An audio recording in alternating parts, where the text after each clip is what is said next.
ये प्रश्न भेजा है कमलप्रीत सिंह ने।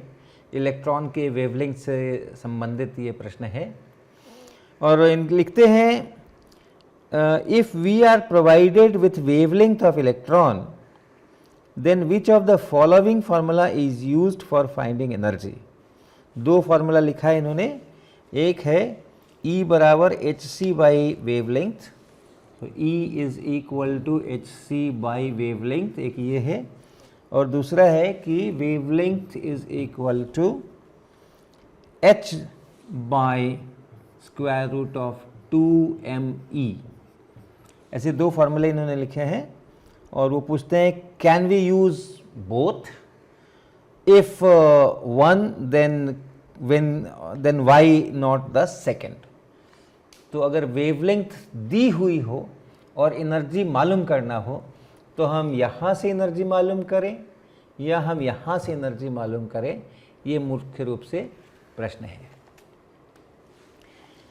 तो ऐसा है कि ये essentially this is valid for zero mass particle, तो फोटोन के लिए ये पूरी तरह से वैलिड है। तो जिस भी पार्टिकल का मास जीरो होगा उसके लिए आप इसको इस्तेमाल कर सकते हो। ये जो है ये मटेरियल पार्टिकल के लिए है, लेकिन इसमें ये कहाँ से लेकर आते हैं, ये एसेंशियली P जो मोमेंटम है उसको h बाई लैम्डा यहाँ से इसको लेकर के आते हैं, और एनर्जी हाफ mv स्क्वायर ये बराबर p स्क्वायर बाई 2m।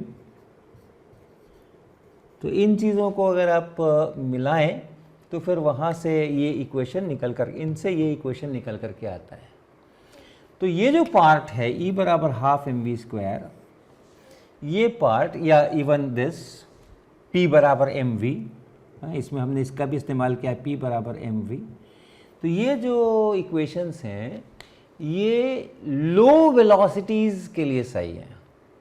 अगर इलेक्ट्रॉन की स्पीड लाइट के स्पीड की अपेक्षा काफ़ी कम है तब हम ऐसा एनर्जी लिख सकते हैं या हम ऐसा मोमेंटम लिख सकते हैं, और तब ये इक्वेशन इस्तेमाल कर सकते हैं, तब ये इक्वेशन इस्तेमाल कर सकते हैं। और अगर उसकी वेलोसिटी ज़्यादा है, लाइट की वेलोसिटी से कंपेरेबल है, तब फिर वैसी हालत में उसका half mv square kinetic energy नहीं लिख सकते हैं, उसको फिर अलग इक्वेशन करना पड़ता है। तब फिर हम कहते हैं कि E is square root of P square C square plus M square C4, इस तरीके का कुछ इक्वेशन बनाना पड़ता है, और तब उसकी वो भी काइनेटिक एनर्जी नहीं है, वो टोटल एनर्जी है वो, जो कि ऐसे निकल करके आती है। तो पहला तो आप फर्क ये देखो, जब आप इससे काम करते हैं then you talk of total energy, और जब आप इससे काम करते हैं तो you talk of kinetic energy.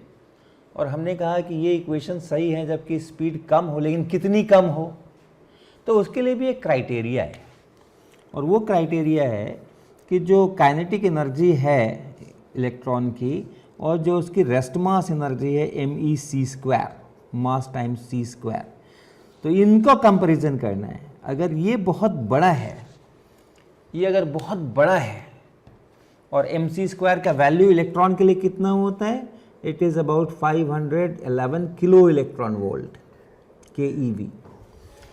तो अगर टोटल एनर्जी इससे काफ़ी बड़ी है, फॉर एग्जांपल मान लो 1 GeV है, गीगा इलेक्ट्रॉन वोल्ट है, और ये 0.5 मेगा इलेक्ट्रॉन वोल्ट है, तो 2000 गुना कम हो गई।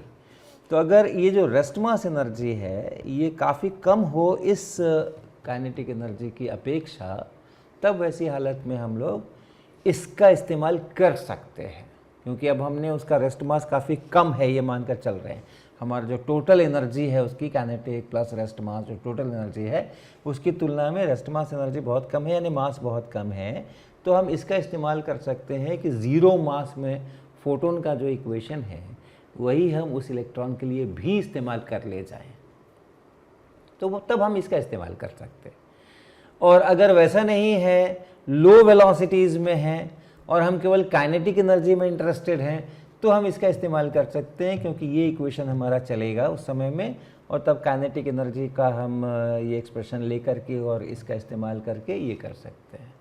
तो यहाँ से जब आप निकालोगे तो लो वेलोसिटी इलेक्ट्रॉन्स के लिए और आपको काइनेटिक एनर्जी मिलेगी, और यहाँ से जब आप निकालोगे तो आप मान के चल रहे हो कि it's very high energy electron, और जो हम निकाल रहे हैं वो टोटल एनर्जी निकाल रहे हैं। तो ऐसा, तो दोनों का इस्तेमाल होगा लेकिन अलग अलग परिस्थितियों के लिए होगा।